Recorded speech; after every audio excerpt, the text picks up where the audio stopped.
नहीं, आज अपना बिंदु है राजनीतिक आंदोलन, जो हमें दे रखा है 1919 से 1947।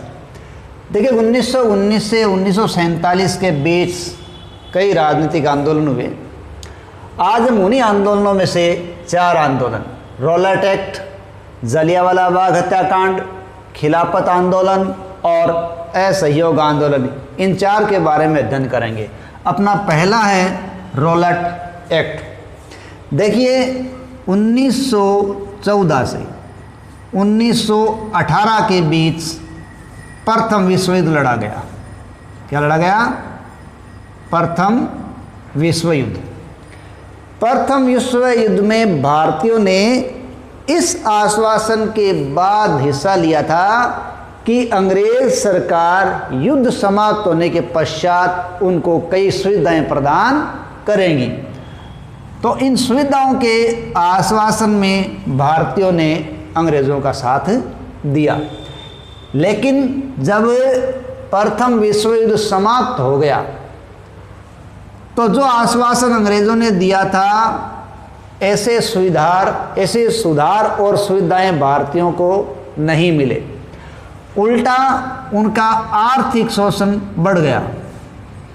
इससे भारतीय नाराज हो गए कि उनको सुधार की उम्मीद थी, लेकिन जो आर्थिक शोषण है वो बढ़ गया।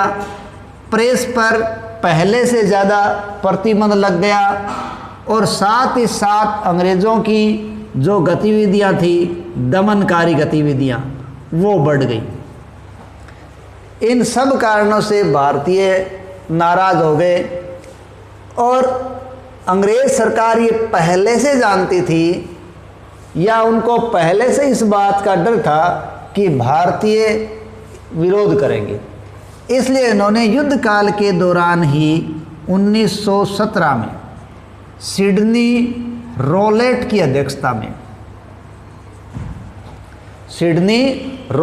अध्यक्षता में एक प्रतिनिधि मंडल है वो गठित किया था, या एक समिति का गठन किया था।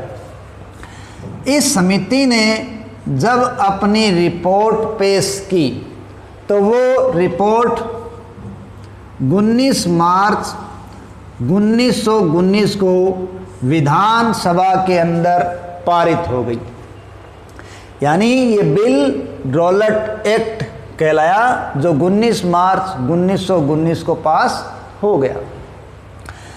अब ये जो बिल पास हो गया, उसमें भारतीयों के लिए बड़ा ही विचित्र कानून था कि अंग्रेजी सरकार किसी भी व्यक्ति को संदेह के आधार पर, यानी शक के आधार पर गिरफ्तार कर सकती थी। किसी भी भारतीय को शक के आधार पर गिरफ्तार किया जा सकता था और जब तक अंग्रेजी सरकार चाहे तब तक उसे जेल में रखा जा सकता था। और गिरफ्तार व्यक्ति है वो किसी प्रकार की अपील नहीं कर सकता, कोई दलील नहीं दे सकता और ना ही वो कोई वकील कर सकता है। इस प्रकार भारतीयों ने इसे काला कानून की संज्ञा दी, जो नो अपील, नो दलील, नो वकील वाला कानून कहलाया। तो आप ध्यान रखें, रॉलेट एक्ट का मुख्य प्रावधान क्या था? रॉलेट एक्ट का मुख्य प्रावधान था शक के आधार पर किसी भी भारतीय को गिरफ्तार करना और जब तक अंग्रेजी सरकार चाहे तब तक उसको जेल में रखना, और वो व्यक्ति कोई भी अपील, दलील या वकील नहीं कर सकता, और वो काला कानून कहलाया। देखिए ये जो पार्ट है, इसके अंदर आपसे शॉर्ट नोट पूछे जा सकते हैं कि रॉलेट एक्ट के बारे में बताइए, जलियांवाला बाग कांड के बारे में बताइए, खिलाफत आंदोलन के बारे में बताइए, असहयोग आंदोलन के बारे में बताइए। या ऐसे पूछा जा सकता है कि राजनीतिक आंदोलन की पृष्ठभूमि जो 1919 से 47 थी, उनके मध्य में होने वाले 3 या 2 किसी आंदोलन का वर्णन कीजिए। अलग तरीके से आपको पूछ सकते हैं। तो ये है रॉलेट एक्ट। दूसरा हम करते हैं जलियांवाला बाग हत्याकांड। ठीक है, तो जलियांवाला बाग है वो है पंजाब के अमृतसर में। यहाँ हुआ क्या? जलियांवाला बाग के अंदर 13 अप्रैल 1919, कब की बात है? 13 अप्रैल 1919 को रॉलेट एक्ट का विरोध करने के लिए एक बड़ी भारी भीड़ एकत्रित हुई थी। ये भीड़ लगभग 20,000 लोगों की थी। तो मूल रूप से जलियांवाला बाग पंजाब के अमृतसर में है। वहाँ 13 अप्रैल 1919 को 20,000 की भीड़ रॉलेट एक्ट का विरोध करने के लिए इकट्ठी हुई थी, जिसमें पुरुष भी थे, महिलाएं भी थी और बच्चे भी थे। लेकिन जनरल डायर ने उस बाग को घेर लिया और अपने सिपाहियों को गोली चलाने का आदेश दे दिया। जनरल डायर के सिपाहियों ने तब तक गोलियां बरसाई जब तक कि उनके कारतूस समाप्त नहीं हो गए। इस प्रकार भारी संख्या में वह लोग मारे गए। इस हत्याकांड को जलियांवाला बाग हत्याकांड कहा गया और इसकी जांच करने के लिए अंग्रेज़ों ने हंटर कमीशन बैठाया। हंटर कमीशन की माने तो इस हत्याकांड में 379 लोगों की मौत हुई थी, जबकि भारतीय आंकड़ों को देखें तो लगभग 1000 लोग इस हत्याकांड के अंदर मारे गए थे। तो ये था जलियांवाला बाग हत्याकांड। 13 अप्रैल 1919 रॉलेट एक्ट का विरोध, 20,000 की संख्या, जनरल डायर द्वारा गोली चलाने का आदेश, हंटर कमीशन की जांच में पाया गया कि 379 भारतीय मारे गए, जबकि भारतीय जांच ये कहती है कि लगभग 1000 व्यक्ति इस हत्याकांड में मारे गए। अब हम चलते हैं तीसरा, खिलाफत आंदोलन। ठीक है, देखिए ये एक दूसरे के साथ जुड़े हुए हैं और एक दूसरे के बाद चल रहे हैं। ठीक है, खिलाफत आंदोलन, ये आंदोलन भारतीय मुसलमानों ने चलाया था।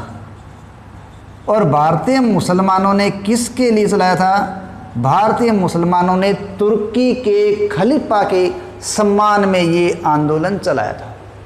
ठीक है, लेकिन गांधी जी के आग्रह पर भारत के हिंदुओं ने भी इस आंदोलन में बढ़ चढ़कर हिस्सा लिया था। तो इसलिए भारतीयों में ये एक बहुत ही महत्वपूर्ण आंदोलन था, जिसमें हिंदू और मुस्लिम एकता बड़े जोश के साथ देखने को मिली थी।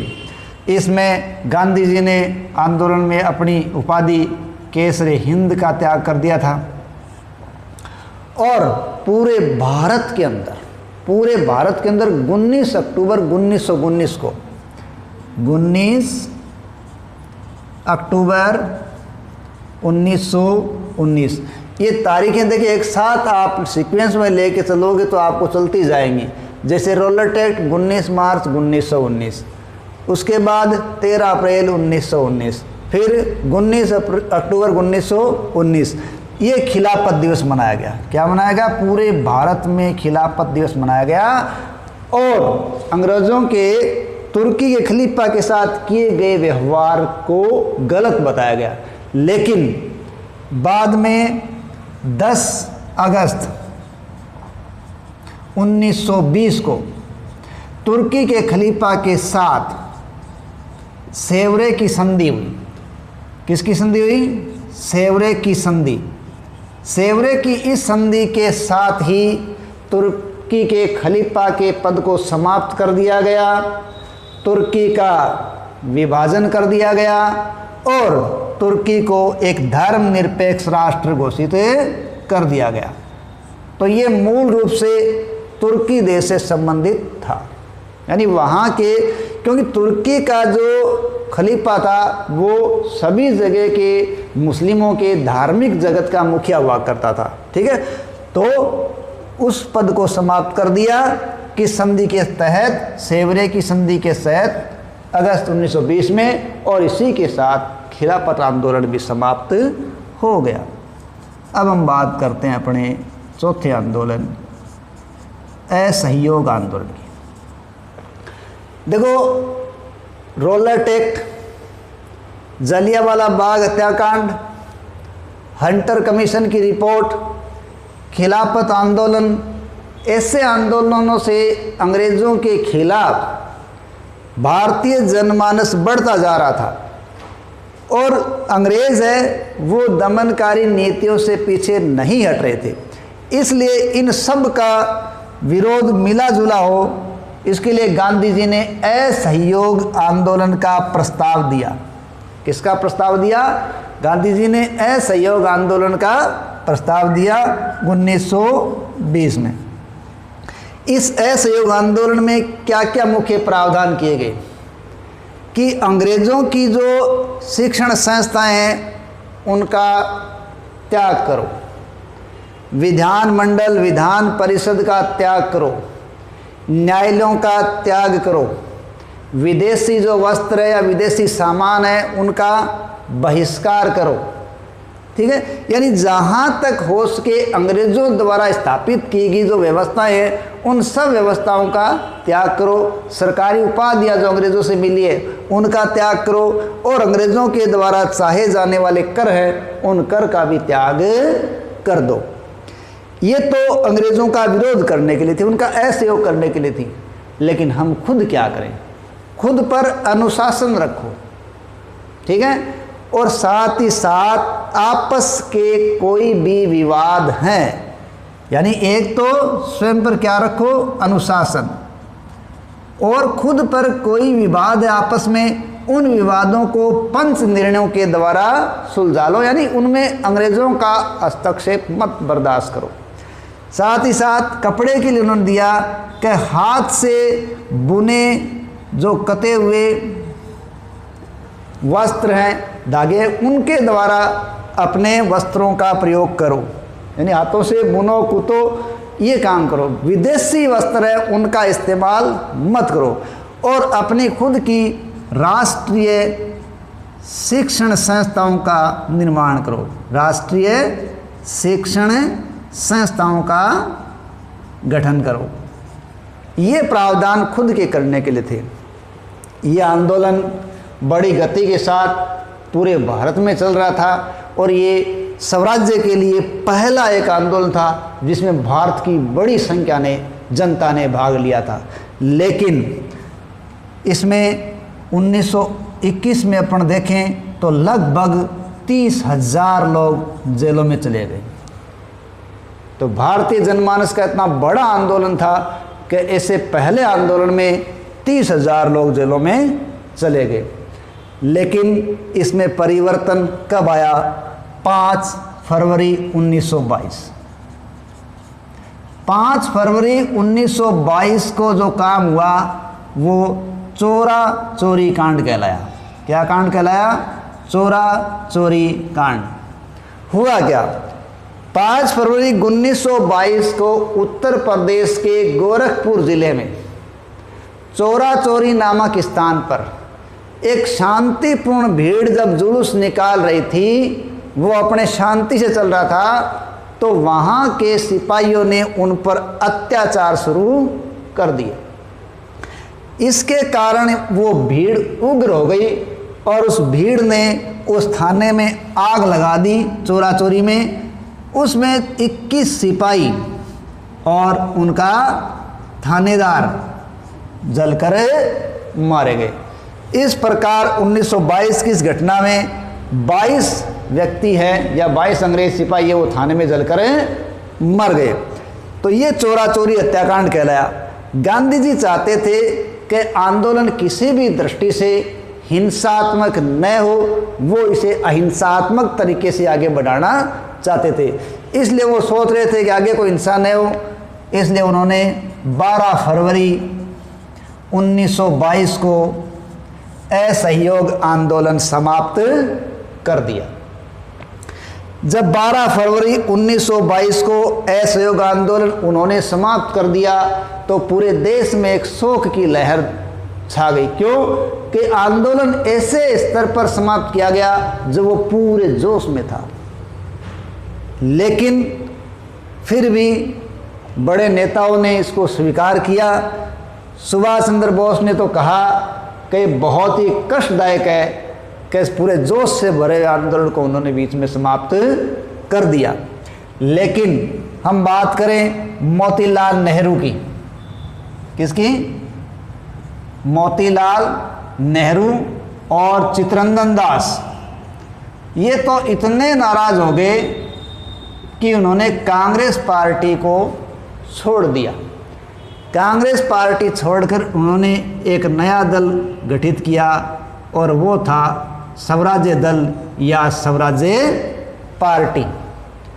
और उन्होंने थोड़ा सा अपनी कार्य पद्धति में परिवर्तन क्या किया, उन्होंने विधान परिषदों में प्रवेश करके, गांधी जी कह रहे थे विधानमंडल, विधान परिषद, न्यायालय सबका त्याग करो, लेकिन उन्होंने स्वराज्य दल के माध्यम से क्या किया, विधान परिषदों में प्रवेश करके अंग्रेजों के कार्यों में रुकावट डालने का काम किया था। इस प्रकार ये असहयोग आंदोलन एक परिणति को प्राप्त हुआ था। कितने मिनट है?